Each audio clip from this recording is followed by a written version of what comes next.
Alright guys, not sure how this video is going to go. This is probably the first time I've done this. This is not something I usually do. I bought a brand new pistol. I sort of buy old pistols, but this one I was actually really curious to see how it's going to perform. And I've had it for a while, but I just haven't used it and been trying to think, what do I do? Because this is not my style once again. This is the TM M&P 9. I don't think I'm gonna go over everything. I think what we're gonna do is just do a chrono and maybe just talk about it a little. But if you're trying to look for details and everything, I would honestly just go watch other videos for that kind of stuff. That I'm not gonna get into that. The only thing I can tell you is I bought all this from Boom Arms. It was a good deal for me because I was actually able to locate the mags from one place and the pistol. And so definitely go check out Boom Arms. I got 4 mags. That's sort of my magic number. The only thing I'm worried about, and why honestly I haven't really abused it, is, and I'm hoping it's sort of a bad trend with the TM pistol lately, is there's been zero support for it. It's already been out for a couple months, and there is just one dinky slide, and well, it's not a dinky slide. It's definitely a dope slide. It's really cool. It's a detonator.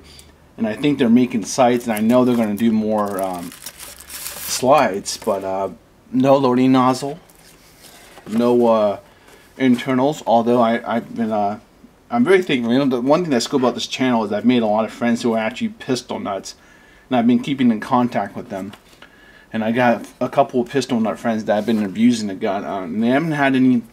What they've told me, they haven't had any life striking issues or any other issues right now. But I'm wondering, how many, after how many round counts will we start seeing problems, especially because I'm running this guy. I'm not running 134A, and I'm not going to switch to 134A. And I know I'll get the usual comment saying that TM is rated for 134A, but that wasn't the case back then.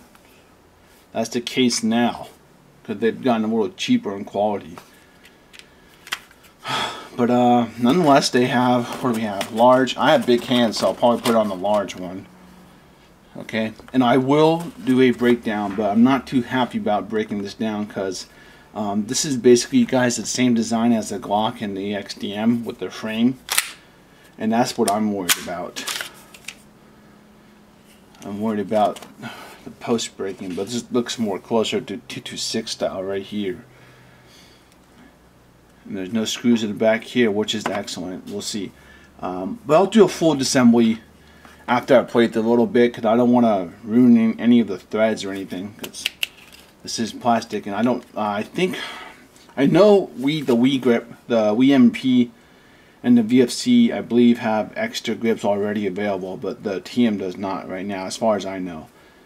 I'm looking for more upgrades, and I got to do some measurements from my friend. He's gonna try to get rid of this. That would be cool, because this is annoying.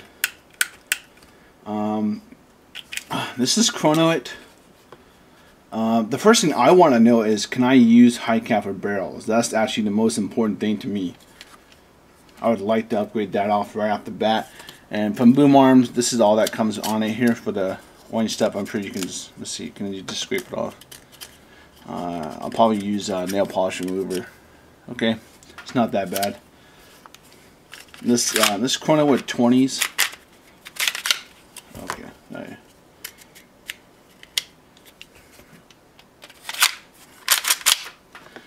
Let's try with 20s.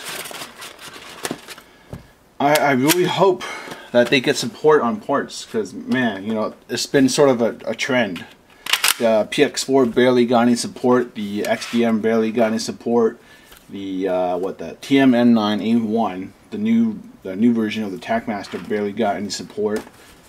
And then what do we have? The HK barely got any support, and that's pretty. Well, that's semi-new. I mean, these are both new guns, and they're releasing the USB-C compact now.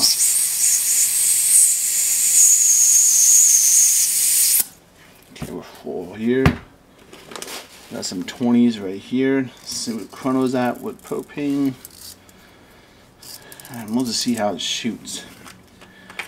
My issue is is this going to have the same problem as the VFC and the Wii? Because those, I actually had to work a lot on those. The full auto burst problem. That was a common issue, a common theme with them. And they would occasionally light strike, but I haven't heard any light strike of these. But maybe if you guys have a forum that I haven't seen, or a friend that hasn't referred me to one, maybe we'll see if there's any issues with them. But I guess since I finally opened it and stopped being a sissy, this is going to mark the journey of testing it. Okay, 290. The kick is definitely it's a nice feel. 283, 285, 283. Okay, I want to just dry fire it. Okay, we'll just get rid of these BBs. Okay, I want to just dry fire it. This is dry fire.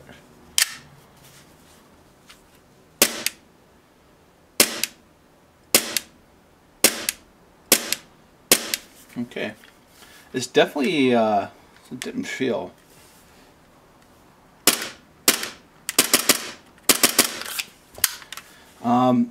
Okay, so the next video you'll see is I'm gonna play with it a bit, and I'll do a full disassembly and see if it's compatible with the TM High Kappa Glock 226 barrels. So that would be nice. That means you can upgrade that. As for loading nozzles, that is the first thing I really want to see on the market, because no gun to me is skirmishable until you get replacements for important parts, and loading nozzles are usually the most, I would probably say, the most important thing to have available, because they will crack eventually. But none of my friends said there's a crack yet, so that'll be nice. And I'm wondering if you can actually use other style pistons. I'll check for that, and I'll check for the return spring. I'll check for the recoil spring. I'm pretty sure you can probably use a Glock. It might be too big for, I mean, High Kappa might be too big. Let's take a look at High Kappa spring right now. This is a High Kappa spring. Actually, let's just take it out. This is the, okay, yeah, they got the Glock style. This is, you're just going to push this off, basically. Okay. Take this off. Let's check out the diameter. You could actually get away with using High Kappa. Let's try it out right now. This one's really stiff though. Yeah, well, yeah, it's actually seating in here. Although I probably wouldn't recommend changing the spring on this stock one. Okay. So it looks like we can probably, let's just test it out. This one is really stiff. I don't recommend this. We're just testing it out right now, since it's actually, we can do this on the camera pretty fast.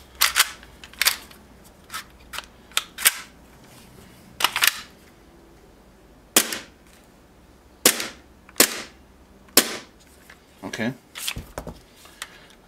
So we can use High Kappa recoil springs. So I think, I'm not sure if the detonators, I mean, most of the detonators when I bought them would come with recoil springs. So maybe they already provided, but they don't. Maybe if you pick up a metal slide, you can definitely use that. I've had some friends tell me that most of the Wii stuff is not compatible with the TM stuff, but you guys know me, I'm just going to test out for myself and see if it's heavy modding or not. So maybe I'll start looking around for boneyard stuff. I really don't want to pay top price. Okay, well, that's good, guys. Let's just find out right now. Let's find out right now if we can use High Kappa barrel. Forgive me on that, but maybe on the disassembling one it'll just be a disassembly and I won't waste time checking if it works with everything else.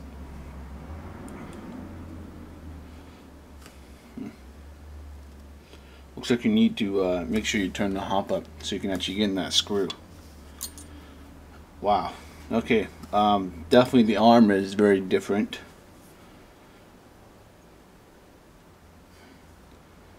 Okay, yeah, this is just take this out.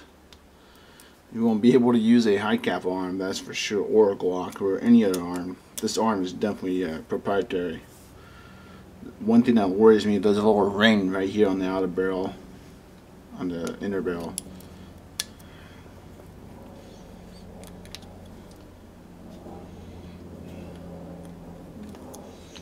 Okay, we got the 2 screws out here. You got the cool brass thing. Okay, let's pull this apart, see what happens. Be careful. This is the first time taking one apart. Actually, I haven't had many people locally buy it or send me one to upgrade because there's nothing to upgrade with. Okay, bucking this. Let me go find. Okay, bucking is on here pretty tight. Okay, let's go. Let me find a tight board barrel. I can't. Give me a second, guys. Jackpot. Alright, what is this? Alright, here's a PDI with the TM bucking. Alright, just take this apart and see if this actually works. If this does work, that's great news. I'm not sure, I'm pretty sure, you know, actually I'm pretty sure this gun has been out for a while, so maybe someone's already figured it out. I haven't. The only thing I've been asking my friends is how durable is it, and is it a light striking issue, and has the loading nozzle cracked? Those are like, those are my 3 main questions, because I try to think about skirmishing. Alright, here's the drum roll.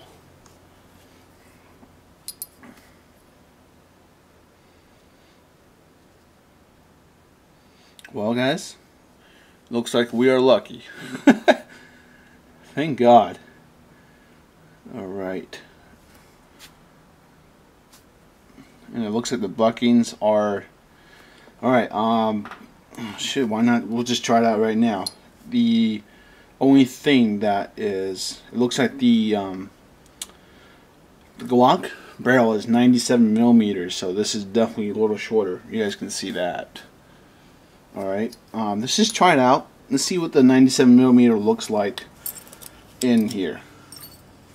Let me put everything apart, everything back together again. We'll kick that out of the picture. Which one's the new one? This is the new one. Okay. Let me put the recoil screen back in here. You know, that's one thing that annoys me. I love pistols, and I would have kept the PX4. The X-Dam was actually just a nightmare. That TM1 was so bad. But the thing is, like, you know, when you're a pistol nut, there's only a certain amount of pistols you can keep, because half of them don't have standard parts to keep it, you know, running. And it's like, you know, I can do stuff on SolidWorks, but producing stuff here in America is so expensive. And to be honest, no offense to my friends overseas in Hong Kong and China stuff, but I really don't want to send my, you know, designs over there just to have them get stolen. Because, you know, this stuff takes a long time. It takes a lot of work. Come up with design. Oops. This is very interesting. This how they change. Well, it's not. Sort of reminds me of their TM 870. Okay, sorry, getting off track. But I don't know. Maybe one day I'll be able to do everything in house, but the problem is that would still be expensive. That is one thing I would like to do. Make pistol parts for pistols I like, so I can actually use them. I think that's the only thing. The only thing that's impossible to do right now is vacuum molded injection, that kind of stuff. That stuff is really expensive, and that's like the most important thing you need for most pistols. Loading nozzles, especially here, because we use propane. Once it cracks, your gun is done. Okay, make sure the bucking is straight. No problem. There's no gap. Okay, what was it shooting at, guys? I think it was shooting like 280. So let's try it out. And I think it might be sticking out a little, but okay, put the brass thing back on here. Very cool. Okay.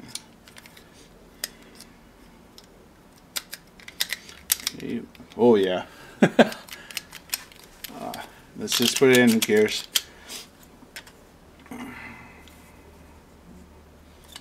This is cool though. If this works just fine, no issues, I'll just start playing with this. I really don't. This will be nice. Well, it's actually flush, but we'll see how it is when you shoot.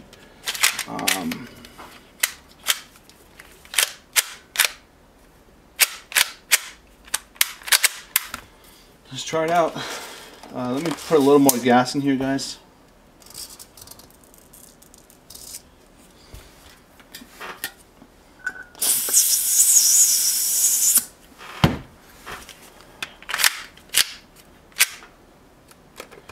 Alright, here goes nothing. It's not bad. 302, 303, 299, 299, 298, 296. Let's just shoot all of them. Okay, 294. So for sure we now know you can use high caliber barrels, Glock barrels, 226. They all have the same kind of cuts and grooves. Obviously, if you don't want it sticking out of the inner barrel, outer barrel, this is not an issue for me. I'm just going to play with it like this. You're going to need something shorter than 97 millimeters. Yeah, probably just to be safe. Well, I don't even know, 80 millimeters probably to be safe if you don't want it showing at all. You can use high caliber recoil springs, although I would probably recommend sticking to the stock one, since there's gonna be probably a few people that actually are going to be owning the metal sight. I think that's just recently came out, the Chris Costa one. I'm excited to see that in person. I think I have a couple friends locally who have bought it, so I'm excited to see that in person. I'll go ask them how it was in terms of fitment and that kind of stuff. But it's being detonated, I'm pretty sure it was very good. The detonator never disappoints, and the safety thing is really annoying, but it does work. Okay, if you guys have any specific questions, I guess I'll field questions on this gun.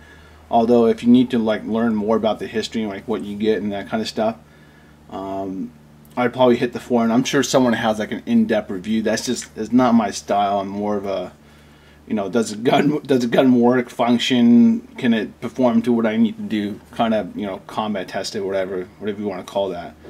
But I'll see you guys around. Sorry for the long video.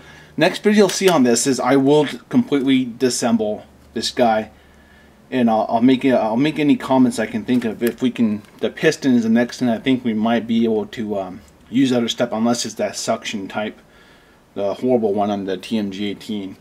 I really hate those. I hope it's a screw-in. But I'll just make a comment on that. We know high caliber barrels work in here. We know high caliber recoil spring works. You might be able to even use Glock, but the diameter is definitely smaller on those. And I wonder if you can use the Ace-1R and flat triggers. That's I'm actually really curious about. I might actually pay for a flat trigger. I might do that. No promises, guys, but I might pay for a flat trigger. And I'll ask around, because I have some friends that know more about what's fully compatible. I got 2 friends on Facebook that are really educated on this kind of stuff. This is the first time I've taken apart bought the TM, so I'm still new to this guy. He's been sitting in his box for a while. Alright, weird video. Anyways, I hope this helps someone out there. I'll see you guys around. Take it easy.